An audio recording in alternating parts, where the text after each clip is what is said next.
Mr. President, I'd like to thank the Majority Leader for scheduling this debate about the agreement struck by the Obama administration and the leaders of the Islamic Republic of Iran. And it's important to highlight right up front what this deal is. It's nothing more than a political agreement between President Obama and the current leaders of Iran. This deal does not have the support of the American people, nor will it have the consent of their elected representatives here in Congress. At no point in the course of negotiating this deal did the Obama administration seek the advice and consent of the United States Senate or display any respect for the constitutional limits on the executive in foreign affairs. Nevertheless, I'm glad that the Senate's been debating this agreement because this is how the Senate is supposed to function, on the basis of open and robust deliberation. And I hope it's how the Senate will function well into the future on matters of national security and domestic policy. But if the debate that we're trying to have today could be congressional deliberation at its best, the Obama administration's deal with Iran is the product of diplomacy at its worst. As the negotiations neared completion earlier this year, President Obama began building his case for the deal on the specious claim that the only alternative to the deal was war. This black or white setup, the notion that the art of statesmanship is little more than navigating a series of binary either-or propositions, is plainly absurd. It misses the mark. We learned this from the fiasco following the New START Treaty in 2010. At that time, President Obama and Secretary Clinton warned that it was the only way to reset the relationship with Russia. But now, 5 years later, we know it was, in fact, the starting point for the worst era of U.S.-Russia relations since the Cold War. But the Obama administration has repeated this my way or war maxim with such faithful devotion and emotional conviction that it appears at some point along the way they began to believe it themselves. They actually started to believe this, even though it was wrong. Now, just look at the facts regarding this deal. Fact number one, the centerpiece of the agreement is the lifting of significant portions of the multilateral financial, energy, and transportation sanctions currently imposed against Iran. Lifting these sanctions and lifting them prior to any meaningful action by Iran in exchange will immediately give the world's largest supporter of terrorism access to tens of billions of dollars in currently frozen assets.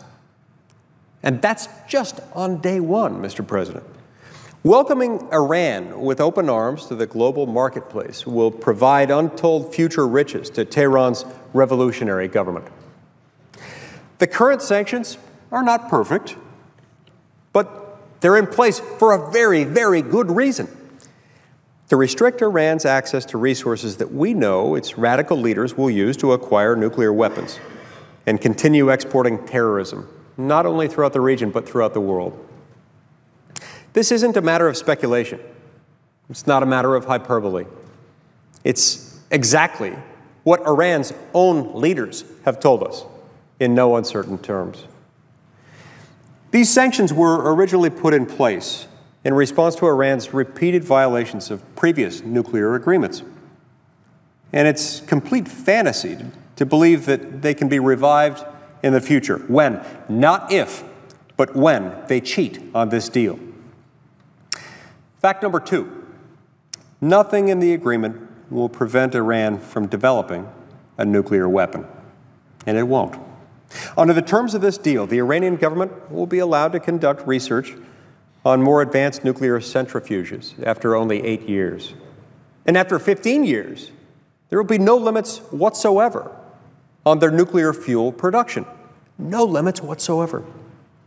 To believe that this deal will stop the Iranian nuclear weapons program requires an act of blind faith. In fact, it requires us to disregard the facts altogether. Fact number three, this agreement will increase Iran's access to conventional weapons and ballistic missiles. It will do this by providing for the removal of the UN conventional arms and ballistic missile technology embargo.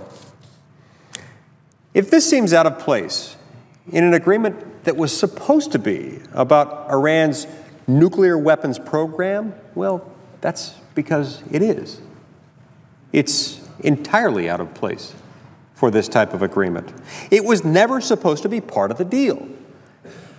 But you see, in the 11th hour of negotiations, the Ayatollah demanded it, sensing, rightly, that the Obama administration was unlikely to object. Mr. President, this deal is not the work of savvy negotiation. No, this deal is the product of desperate capitulation. For years, this administration has been dead set on reaching a deal, any deal, with the mullahs in Iran. And that's why they got the deal they did. An agreement that fulfills a wish list for the Iranians and the sprawling network of terrorist groups that depend on their largesse, including Hezbollah, Hamas, the Houthis in Yemen, and Bashar al-Assad's tyrannical regime in Syria. And what does the United States get in exchange? Well, we get a promise from the Ayatollah to abandon Iran's 35-year quest for deliverable nuclear weapons, weapons they crave for the explicit purpose, as they put it, of wiping Israel off the face of the earth and fulfilling the aspiration of their infamous motto, death to America. Evidently, this is good enough for the Obama administration and for the supporters of this deal. But it's not good enough for the American people, not even close. In fact, the public opposes the proposed deal by a 2-to-1 margin, but not because they're clamoring for war with Iran. The truth is that most Americans would prefer a diplomatic solution to the problems posed by Iran's apocalyptic, nuclear, ambitious theocracy. But this is not a diplomatic solution. This diplomacy won't solve anything.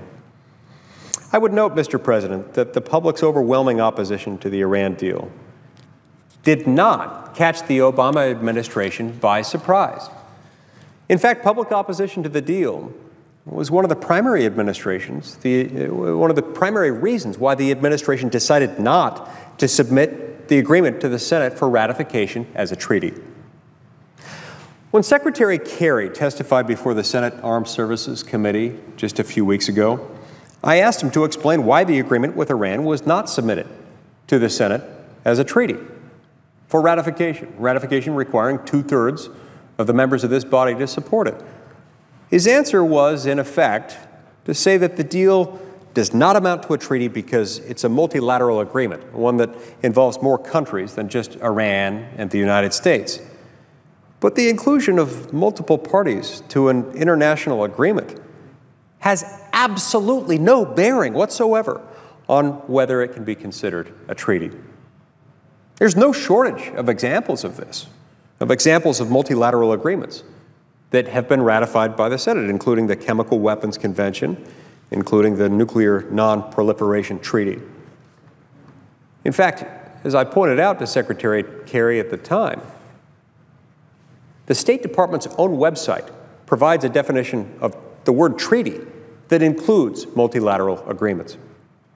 Which is why I think the more honest and the more troubling answer was the one that he provided just one day earlier when Congressman Reed Ribble of Wisconsin asked Secretary Kerry the exact same question. Why does the Obama administration not consider the Iran deal to be a treaty? This was Secretary's response to that same question asked just one day earlier in the other chamber.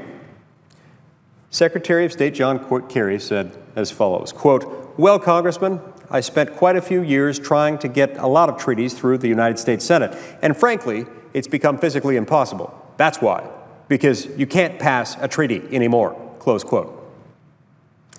This, Mr. President, is indefensible. Secretary Kerry's appeal to expedience shows either an ignorance of or a disdain for both principle and precedent.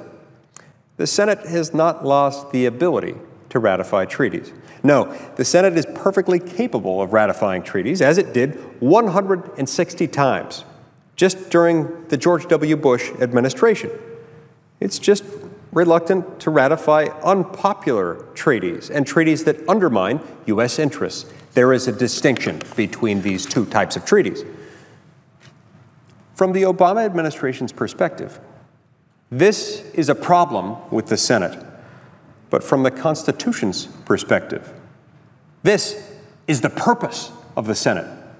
And it's exactly why the framers included the Senate in the treaty-making process. Article 2, Section 2 of the Constitution states that the President, quote, shall have power by and with the advice and consent of the Senate to make treaties, provided two-thirds of the senators present concur, close quote. The sharing of the treaty-making power between the executive and the Senate is not a quirk, nor is it optional. It is a constitutional command.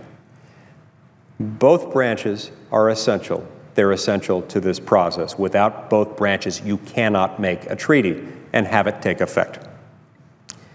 The executive is best suited to manage negotiations with foreign nations, but only legislative consent can grant the kind of broad political consensus necessary to ensure that the United States lives up to the terms of an agreement in the long run. In The Federalist, Alexander Hamilton defended the sharing of treaty-making power between the executive and the Senate. He wrote, quote, "The history of human conduct does not warrant that exalted opinion of human virtue, which would make it wise in a nation to commit interests of so delicate and momentous a kind as those which concern its intercourse with the rest of the world to the sole disposal of the President of the United States," close quote. Of course, not all international agreements are treaties, and those that aren't do not need legislative consent in order to go into effect. But historically, agreements that make long-term commitments or include significant changes to the United States' relationship to another country have been considered treaties and have therefore been submitted to the Senate for approval. As I see it, the Iran deal fits both of these categories quite comfortably. The terms of the deal purport to extend well beyond President Obama's remaining time in office. And, according to the administration's own reckoning, this agreement will fundamentally alter the relationship between the United States and Iran.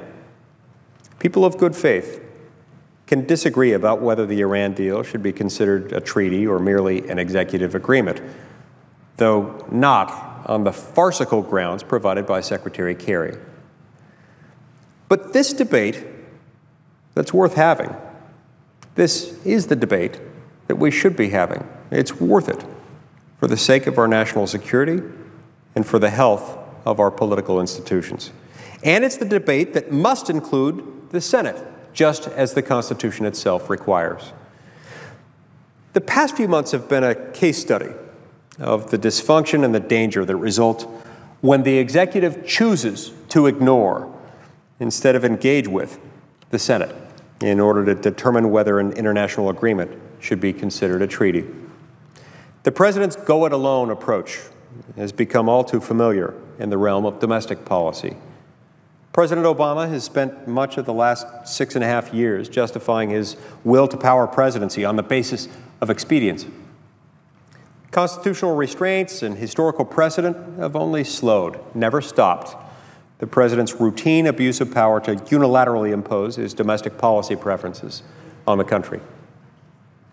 And now, with this Iran deal failing to receive the support of even half the Senate, the President appears willing to extend his imperial presidency even to the area of foreign policy.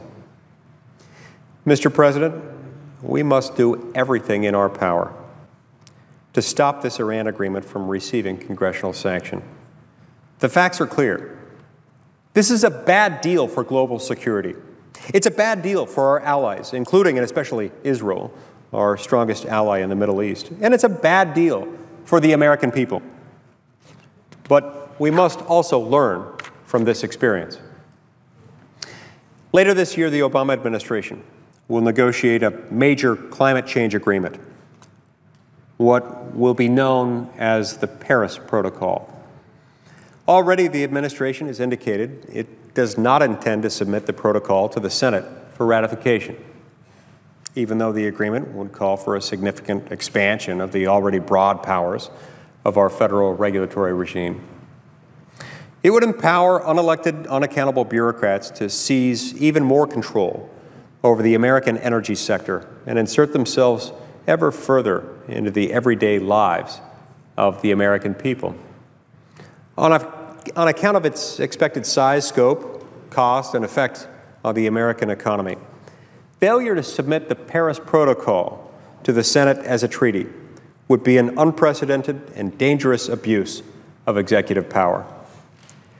Now is the time to make clear to ourselves, to the White House, and to the American people that the Senate understands and plans to defend the centrality of the treaty-making process to the negotiation of international agreements and the full and rightful role of the United States Senate in that important process.